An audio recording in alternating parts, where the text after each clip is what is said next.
ಜೀವನವಾಗಿದೆ. ಎಷ್ಟೇ ಕಷ್ಟ ಕಾರ್ಪಣ್ಯಗಳು ಬಂದರೂ ಅವೆಲ್ಲವನ್ನು ಬೆಟ್ಟು ನಿಂತು ನಿನ್ನ ಸಾಲಿನಲ್ಲಿ ಬದುಕುತ್ತದೆ.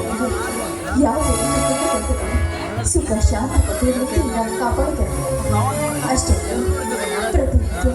ಪ್ರತಿನಿತ್ಯ ತಂದೆ ತಾಯಿನ ಕಳ್ಕೊಳ್ಳೋ ಅನಾಥಳಾಗಿರೋ ನನಗೆ ತಂದೆ ತಾಯಿ ಬಂಧು ಬಳಗ ಎಲ್ಲರೂ ಕೂಡ ಪ್ರೀತಿಯ ಈ ನನ್ನ ಮಗಳಿಗೆ ಯಾವುದೇ ರೀತಿ ಕುಂದುಕೊಟ್ಟುಕೊಂಡು ಸುಖವಾಗಿ ಮೂಲಕ ಸಂತೋಷವಾಗಿರುವಂತೆ ಮಾಡಿ ಕಾಪಾಡುತ್ತೇನೆ. ಅಷ್ಟೇ ನನ್ನ ಪ್ರೀತಿಯ ಮಾವನಿಗೆ 3 ಜನ ಮಕ್ಕಳಿದೆ. ಆ 3 ಜನ ಮಕ್ಕಳಿಗೆ ಒಳ್ಳೆ ವಿದ್ಯಾಭ್ಯಾಸವನ್ನು ನೀಡಿ ಅವರಿಗೂ ಕೂಡ ಯಾವುದೇ ರೀತಿ ತೊಂದರೆಯಾಗದೆ ಆಗಿ ಒಳ್ಳೆ ಹೆಸರು ಗಳಿಸಿ ಈ ಜಗತ್ತನ್ನು ಗೆಲ್ಲುವಂತ ಶಕ್ತಿ ಕೊಟ್ಟು ದೂರಕಲ ಸಂತೋಷವಾಗಿರುವಂತೆ ಮಾಡಿ ಕಾಪಾಡುತ್ತಾರೆ.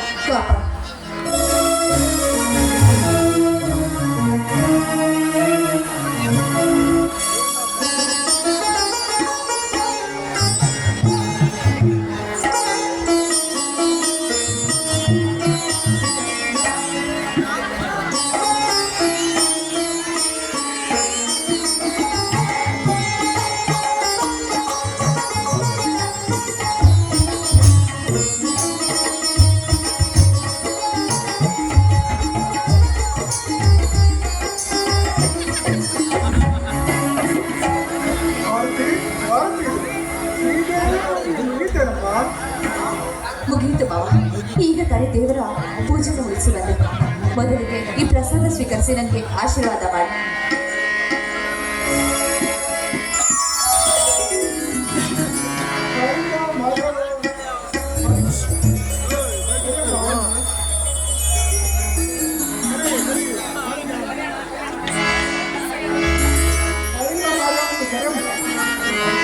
ಮಾ ದೇವರೇನಂತ ಇಲ್ವಾ ನೋಡಿ, ಪ್ರತಿಕ್ಷಣ ಪೂಜಿಸುವ ದೇವರೇನಾದರೂ ಅಕಸ್ಮಾತ್ತಾಗಿ ಬಂದಿದೆ.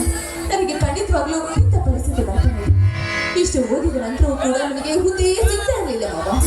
ಪ್ರತಿನಿತ್ಯ ಇಷ್ಟು ಓದಿದಾದ್ರೂ ನನಗೆ ಯಾರಿಗೂ ಸಮಯದಲ್ಲಿ ಹುದ್ದೆ ಸಿಗ್ಲಿಲ್ಲ ಅಂತ ಪ್ರತಿನಿತ್ಯ ಪಶ್ಚಾತ್ತಾಪ ಪಡುವಂತ ಸ್ಥಿತಿ ಬಂದಿದೆ ಮಾವ ನನಗೆ. ಅಂದ ಹಾಗೆ ಮಾವ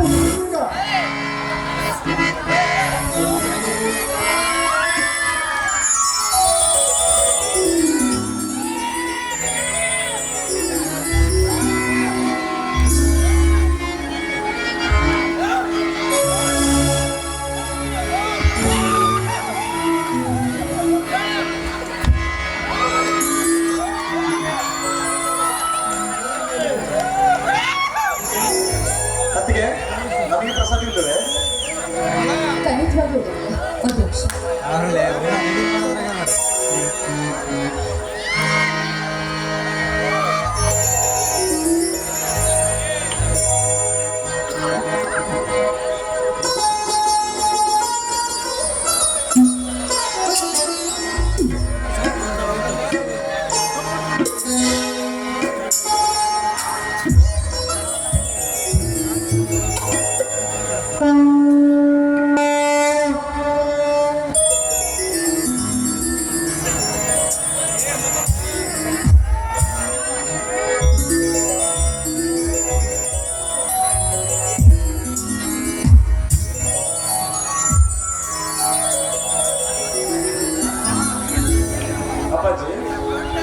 ಅತ್ತಿಯೊಂದಿಗೆ ಬಹಳ ಖುಷಿಯಿಂದ ಏನೋ ಮಾತಾಡ್ತಾ ಇದ್ರಿ. ಇದೇ ಸುಸಂಪ್ರದಲ್ಲಿ ಒಂದು ಸುಮಧುರ ಗೀತೆಯನ್ನು ಆಡಬಾರ್ದತ್ತಿಗೆ.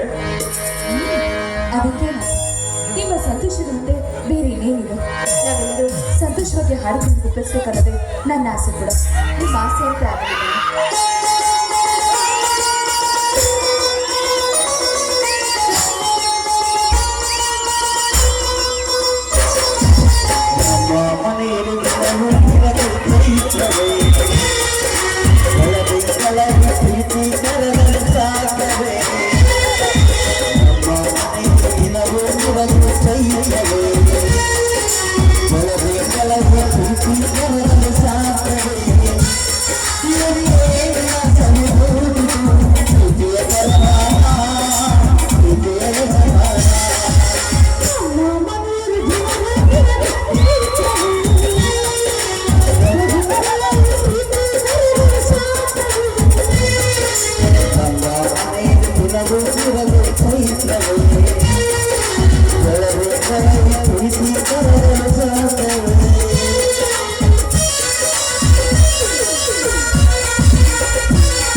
ಹೃದಯ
ಕಾಲೇಜಲ್ಲಿ ಸ್ವಲ್ಪ ಬಿಡು ಸಿಕ್ತು, ಹಾಗಾಗಿ ಈ ಕಡೆ ಬಂದ್ವಿ.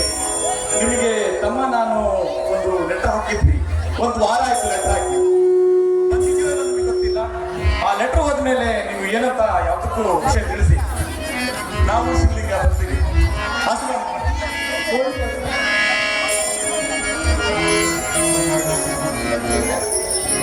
ಆಶೀರ್ವಾದ ಮಾಡಿ.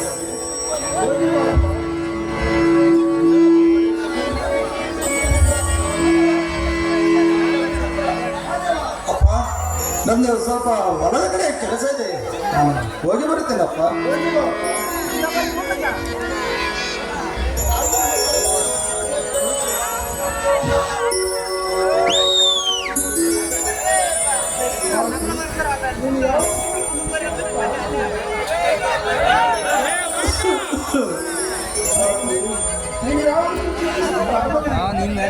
ನೀನು ಹೋಗಿದ್ದಾರೆ ಹೇಳು, ಅದನ್ನು ಮುಚ್ಚಿಕೊಳ್ಳಬೇಡ.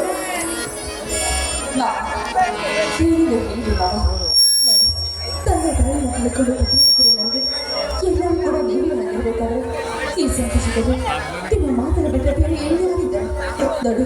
ನನ್ನ ಪಾಲಿನ ದೇವರು ಯಾವ್ದಿದ್ರು ದೇವೇ ಮಾವ ದೇವೇ.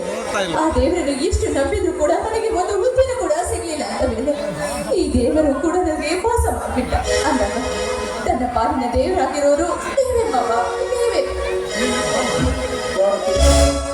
ನಿಮ್ಮ ತಾಯಿಯವರ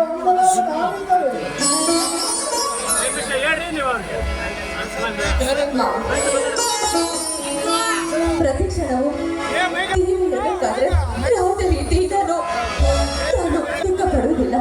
ನನ್ನ ಮಾವ ಒಬ್ರು ನನ್ನ ಜೀವನದಲ್ಲಿ ಇದ್ದಾರೆ ಎಂಬ ಕುರಿನಲ್ಲಿ ಖಂಡಿತವಾಗ್ಲೂ ಸಂತೋಷವಾಗಿರುತ್ತೇನೆ ಮಾವ, ಸಂತೋಷವಾಗಿರುತ್ತೇನೆ.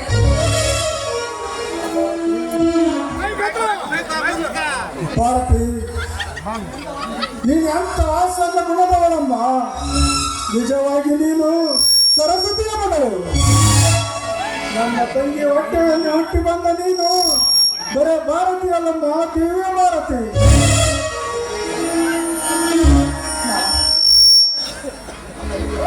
ನನ್ನ ಹಿರಿಯ ಮಗ ಮಾಧವನಿಗೆ ಹೇಳಿ ನಿನ್ನ ಹಿಂದೆ ಅಭ್ಯಾಸ ತಿಳಿಸಿ ಅವನ ಜೊತೆ ಮದುವೆ ಮಾಡಿಸ್ತೇನೆ. ನಿನ್ನ ಒಪ್ಪಿತಾನೆ. ಇದೇನು ಮಾವ ಹೀಗೆಲ್ಲ ಮಾತಾಡ್ತಿದ್ದೀರಾ? ದೊಡ್ಡ ತಂದೆ ಯಾರು ಇದ್ರು ತಂದೆ ತಾಯಿ ಸ್ಥಾನದಲ್ಲಿ ನಿಂತ್ಕೊಂಡು ಪ್ರತಿಯೊಂದನ್ನು ಕೂಡ ನೀರು ಕೊಟ್ಟು ಇಲ್ಲಿ ತನಕ ಬೆಳೆಸಿರೋರು. ಹೀಗಿರ್ಬೇಕು ನಿಮ್ಮ ಮಾತನ್ನು ಖಂಡಿತವಾಗ್ಲೂ ಮೀರೋದು. ನಿಮ್ಮ ಇಷ್ಟನೇ ನನ್ನ ಇಷ್ಟ ಮಾವ, ನಿಮ್ಮ ಇಚ್ಛಂತೆ ಆಗಲ್ಲ. ಪವಿತ್ರ ಮಾತೆಯಾದ ಈ ಕನ್ನಡ ತಾಯಿ ಒಡಲಲ್ಲಿ ಜನಿಸಿದ ನೀನು ನನ್ನ ಸೊಸೆಯಾಗಿ ಬಂದರೆ ನನ್ನ ಬಾಳು ಬಂಗಾರವಾಗುವುದರಲ್ಲಿ ಸಂದೇಹವಿಲ್ಲ.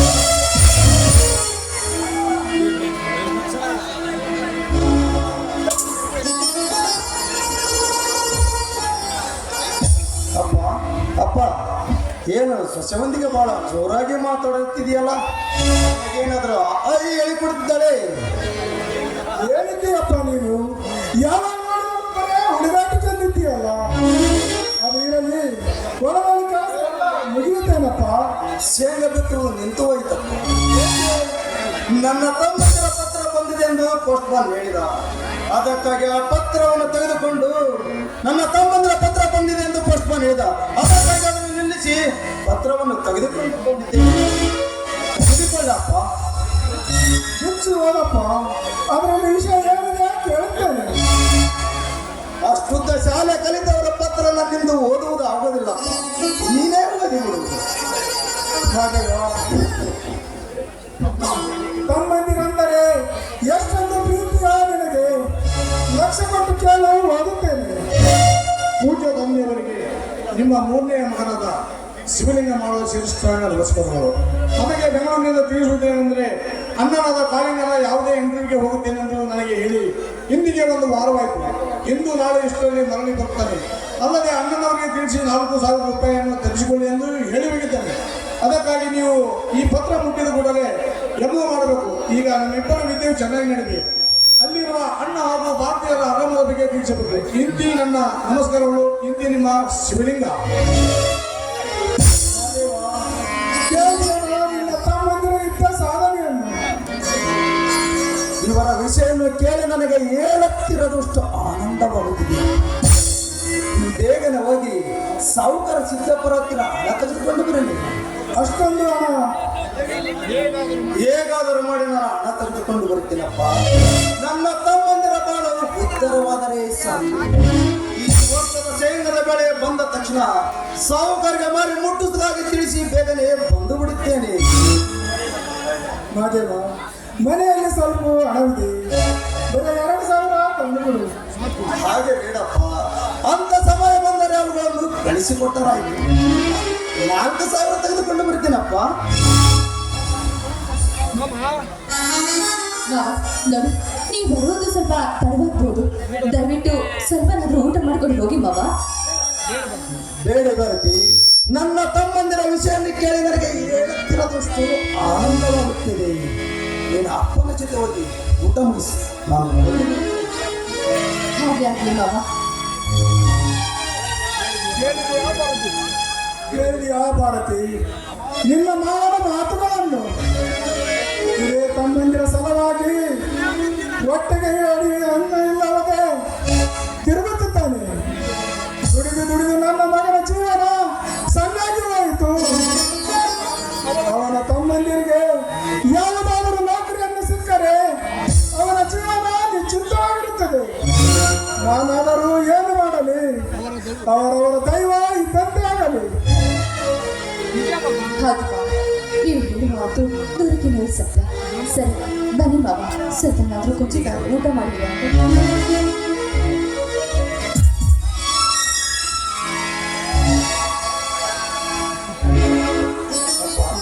ಏನಪ್ಪ?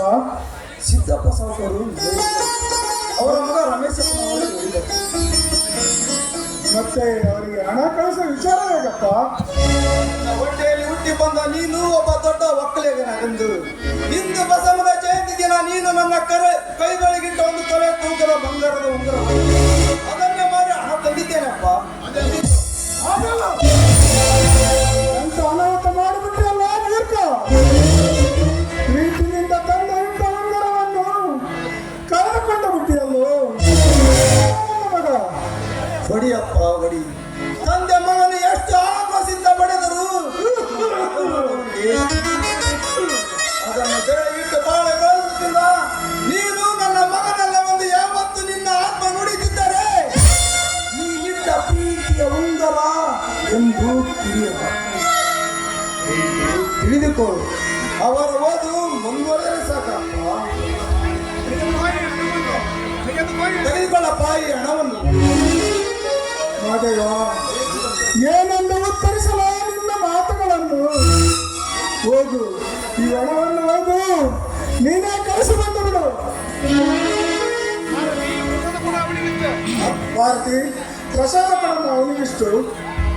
ಹಾಗೆ ಆಗಲಿ ಮಾವ.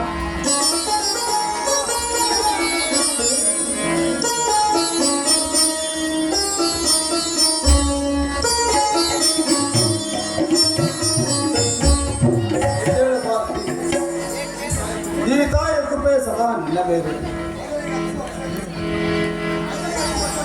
ಮೊದಲೀಗ ನನಗೆ ತುಂಬಾ ಹಸಿವಾಗಿದೆ. ನಡಿ, ಮೊದಲನಿಗೆ ಊಟ ಮಾಡಿ.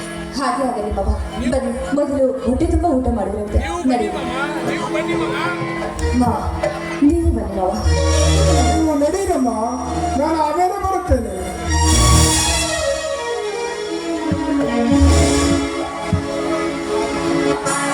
ತಾಯಿ ಲೋಕಮಾತೆ, ಎಂತ ಸತ್ಪುತ್ರ ಪುತ್ರನನ್ನು ಕಟ್ಟೆಯಮ್ಮ ನನ್ನ ಹೊಟ್ಟೆಯಲ್ಲಿ. ಅವನನ್ನು ರಕ್ಷಿಸುವ ಮಾರ ನಿನ್ನದಮ್ಮ, ನಿನ್ನವ.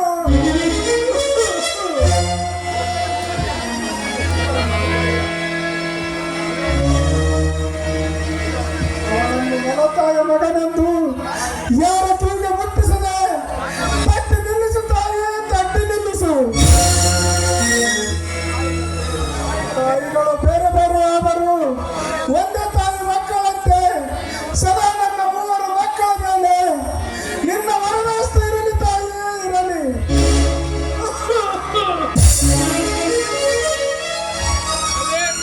ಇದೇ ನನ್ನ ಬೇಡಿಕೆ.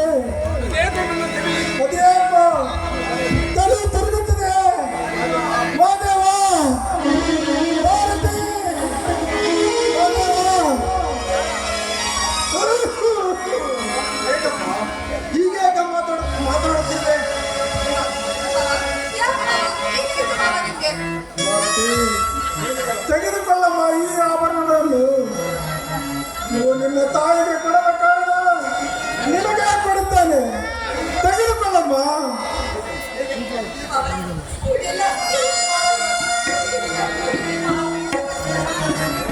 ಇಂದಿನಿಂದ ನೀವಿಬ್ಬರು ಸತ್ಯಮತಿಯಾಗಿ ಬಾಳಬೇಕು. ಅದರಂತೆ ನೀವಿಬ್ಬರು ಈಗ ವಚನ ಕೊಡುತ್ತೀರಾ? ತಂದೆಯ ಮಾತನ್ನು ಮಗನಾದ ನಾನು ಎಂದಾದರೂ ಮೀರಿದನೇನಪ್ಪ? ಅದರಂತೆ ನೀವಿಬ್ಬರು ಇಂದಿನಿಂದ ಸತ್ಯಮತಿಯಾಗಿ ಬಾಳಬೇಕು.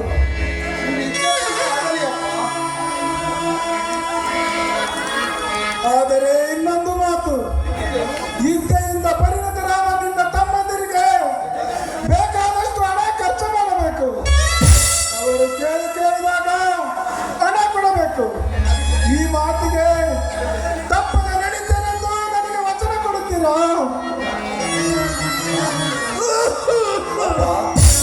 ಶ್ರೀರಾಮಚಂದ್ರನಿಗೆ ಬಾಣ ಒಂದಂತೆ, ಈ ನಿನ್ನ ಮಗನ ಮೋತ ಒಂದೇ ಅಪ್ಪ ಒಂದೇ.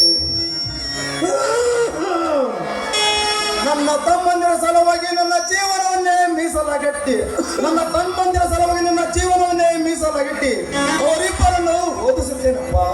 ಇದು ನಿನ್ನ ಪಾದದ ಮೇಲೆ ಸತ್ಯಪ್ಪ. ಆಸೆ ಈಡೇರಿತು, ಮಾತು ಮುಗಿಯಿತು. ಆಸೆ ಈಡೇರಿತು, ದಾರಿ ಸಮೀಪವಾಯಿತು. ಅಮ್ಮ ನಾನಿಂದು ಬರುವೆ. ಅಮ್ಮ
ಬಾರುತ್ತಾ